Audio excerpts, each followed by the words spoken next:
All the locations, as mentioned, are strongholds in which terrorists hibernate. Accordingly, troops neutralized 248 terrorists, arrested 422 suspects, and rescued 163 kidnapped hostages. Troops also recorded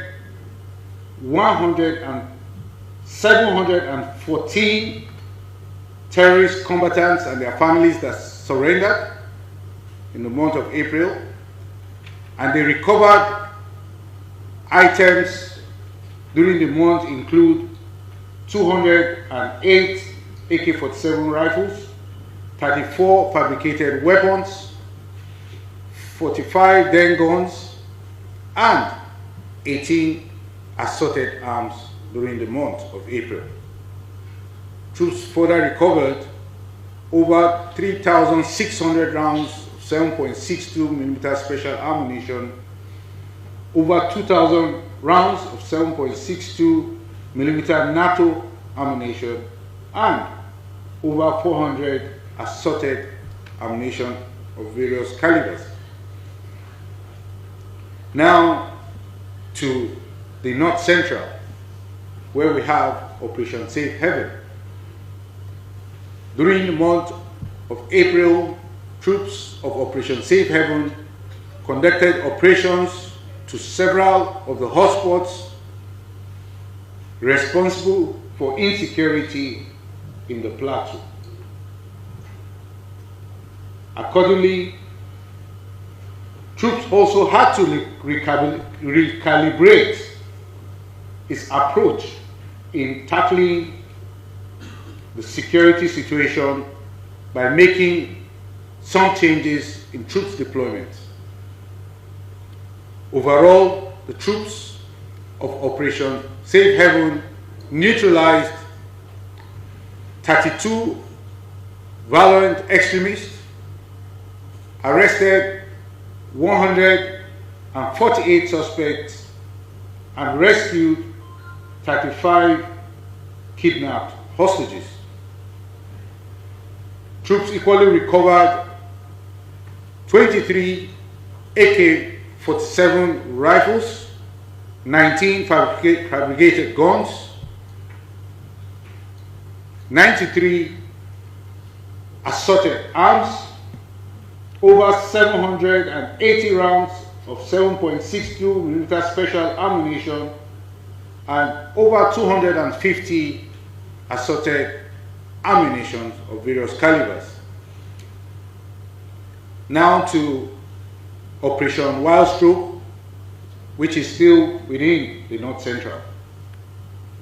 The troops of Operation Wild Stroke conducted operations to several strongholds that are hibernating terrorists during the month of April 2024. Troops also had to change tactics in certain instances in order to retain operational effectiveness and operational advantage. For instance, is the temporary withdrawal of troops of FOB Alawa in Niger State. Let me say this: the troops at FOB Alawa and Erena, while on fighting patrols to Karaga village in Shirolo local government area of Niger State, had a encounter with terrorists, and this took place on the 19th of April. Troops fought through the ambush, but sadly, as you all know by now, we lost 2 officers that were killed in action, and 4 of our soldiers were wounded in action in that event. Now, relatedly, on the 23rd of April, troops encountered improvised explosive devices, and this was at Maganda Junction And at that event, 2 soldiers were killed, while 5 others were wounded in action.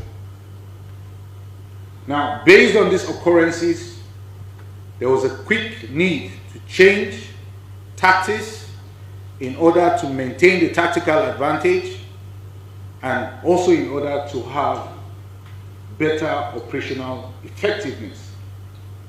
Accordingly, troops in forward operational base Alawa were tactically withdrawn to nearby forward operational base Pandogari.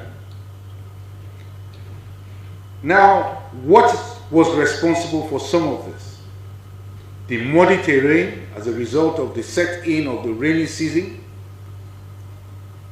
was partly responsible. It made the ground softer for the adversary to deploy improvised explosive devices, and therefore the need to change tactics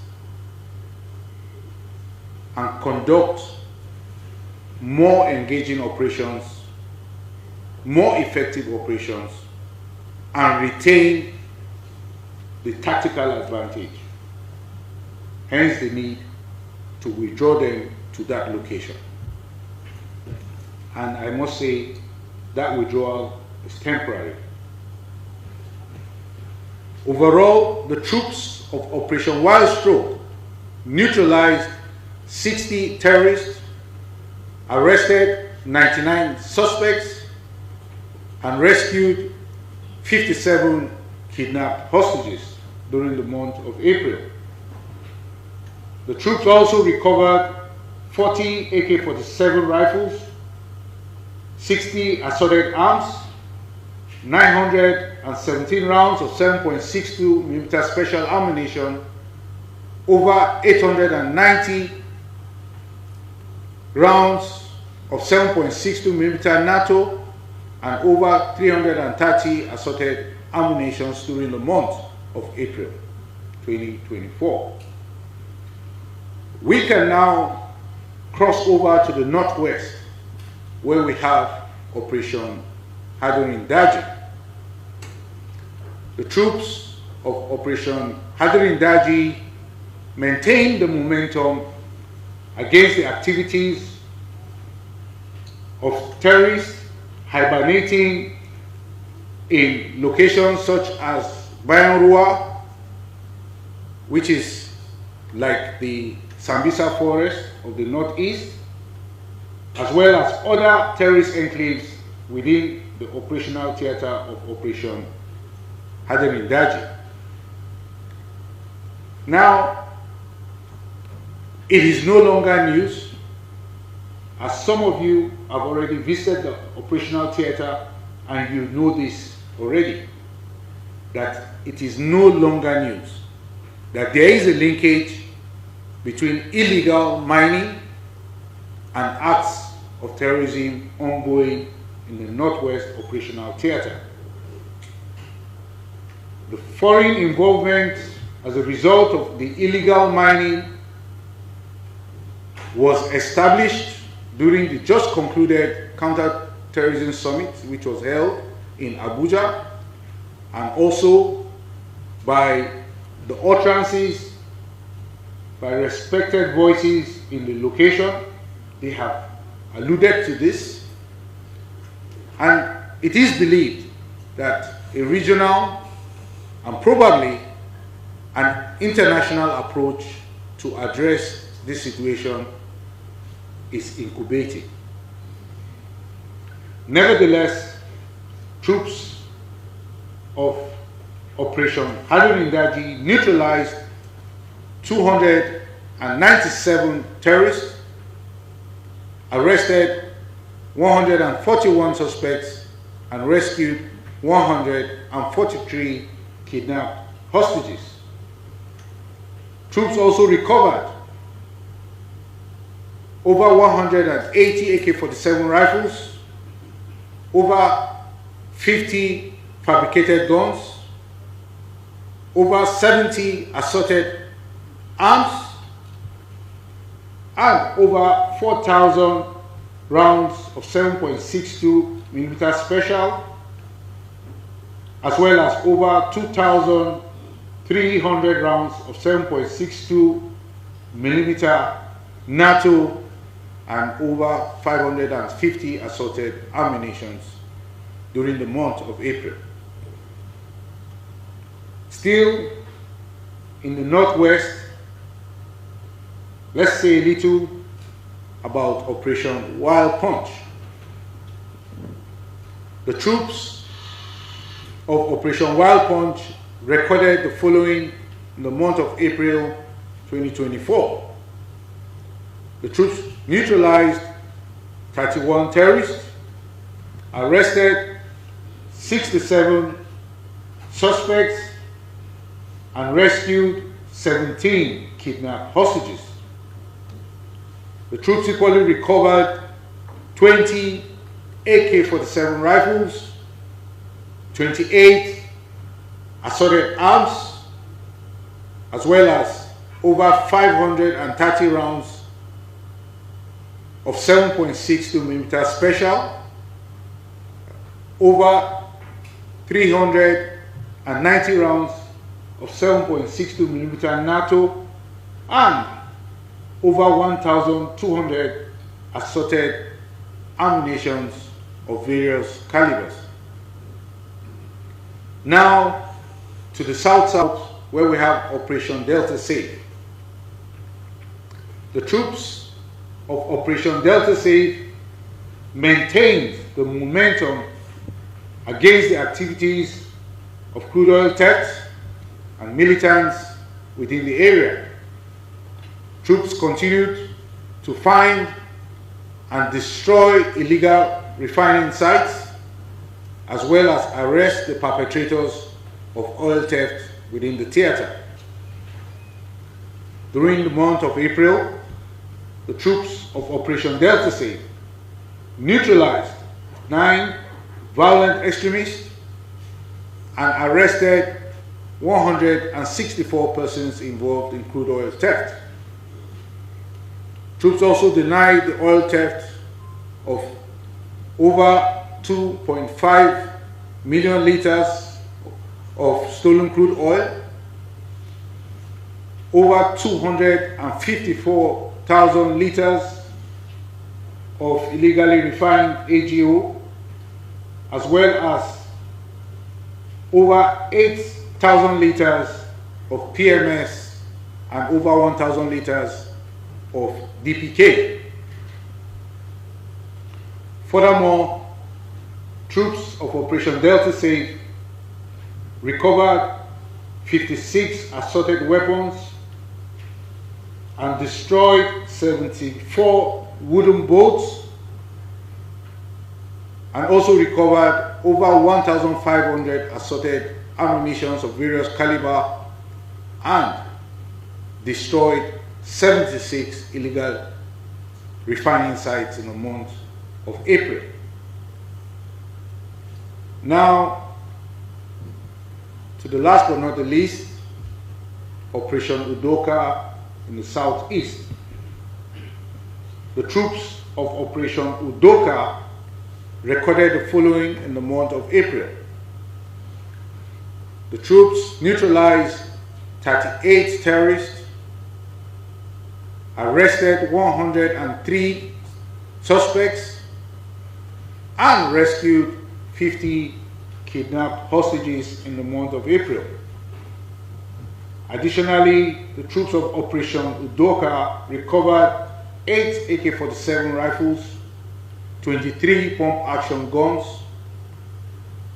over 660 rounds of 7.62 millimeter special ammunition, and over 30 rounds of 7.62 millimeter NATO ammunition.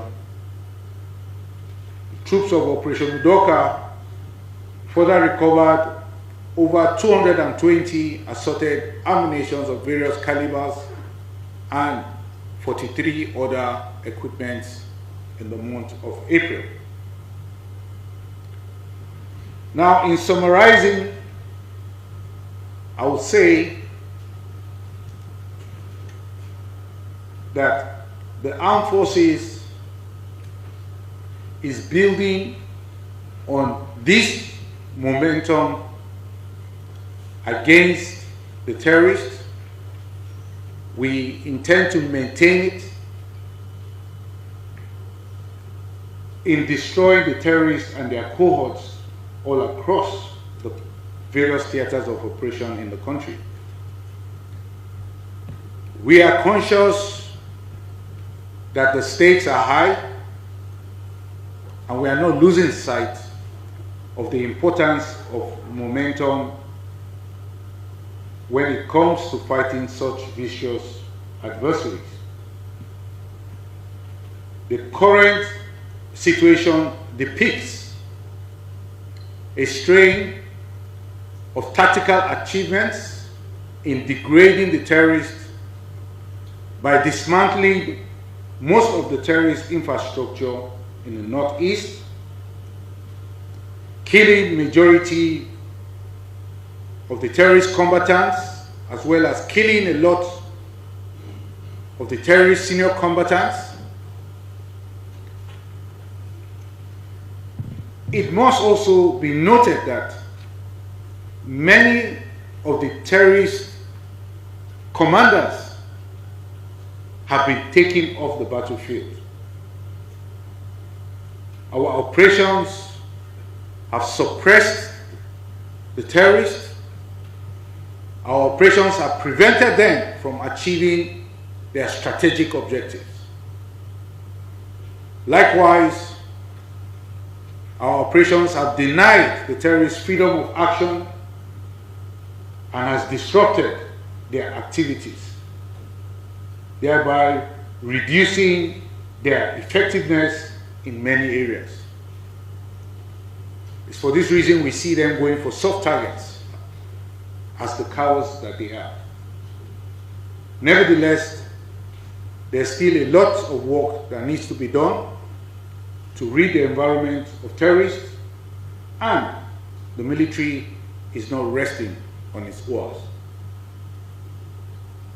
At this time, I want to speak briefly about the Tudumbiri incident that occurred in Kaduna State, as the investigation has been concluded.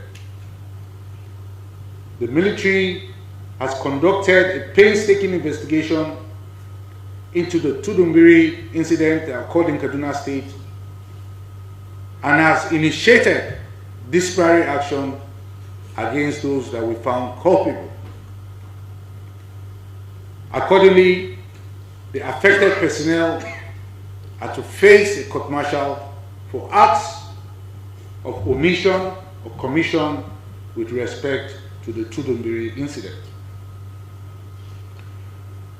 I am, however, constrained to speak much about the incident, as it will be adjudged as prejudicial, being a case before a court-martial. However, it must be made clear that the incident was a mistake and the victims of the strike were mistaken for terrorists. On this note, on behalf of the Chief of Defense Staff, General C.G. Musa, officers and personnel of the Armed Forces of Nigeria, our condolences goes out to the families and the loved ones of all those killed in that very sad strike. It is hoped that there will be no more repeat of strikes on non-combatants in our ongoing operations across the country. The military will take extra precaution in the future to ensure that non-combatants are safe. Thank you very much. And that brings us to the end of today's media briefing. Thank you. Say this. the days of sit at home is over. You guys have gone to the field and you've seen it. That statement is just mere propaganda. We have decimated that group. We've taken out several